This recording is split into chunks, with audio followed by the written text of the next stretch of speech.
We are now at the halfway point of Baltimore State Attorney Ivan Bates' term. Over the past 2 years, he says his office has been able to increase the number of people it put behind bars, which he says brings down violent crimes in the city. So when you look at almost holding 1,000 more people accountable, that's one of the ways in which we feel we've been able to work with all our partners to make such a quick, dramatic change in terms of having the violent crime drop, in terms of some of the homicide rate drop. So far in his term, Bates has convicted more than 2,000 people for violent crimes. People who have illegal firearms with a felony criminal record, people who are selling drugs illegally while carrying a gun, or who have committed murder or attempted murder with a gun. Out of 2,000, more than 1,700 are in prison. He says most of the cases are repeat offenders. But violent crimes, now we have that moving in the right direction. You know, now the next thing is, what can we also do to expand? He says in addition to the increase in convictions, his office has also gotten lengthier sentences, dropped fewer cases, and enhanced victim and witness support more than the previous administration. Those criminals Bates' office sent to prison within the last 2 years have at least a 5-year sentence without the chance of getting out on parole. He says he's now working to establish programs to help some inmates when they are in jail so they have a better quality of life when they get out. We have to have a plan so when these individuals come home,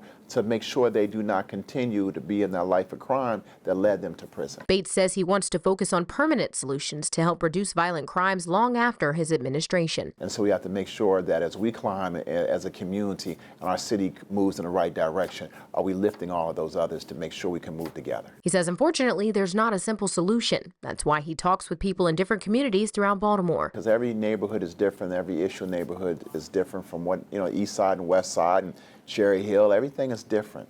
And so when you hear the issues and the problems, then my prosecutors can better focus on what types of cases we're bringing, what we're doing, what types of investigations we may need to do. Bates says his staff is the reason for the success. With the help of grant funding from Governor Moore, he was able to expand his office, which ultimately led to more convictions. Janae Wright, WMAR 2 News.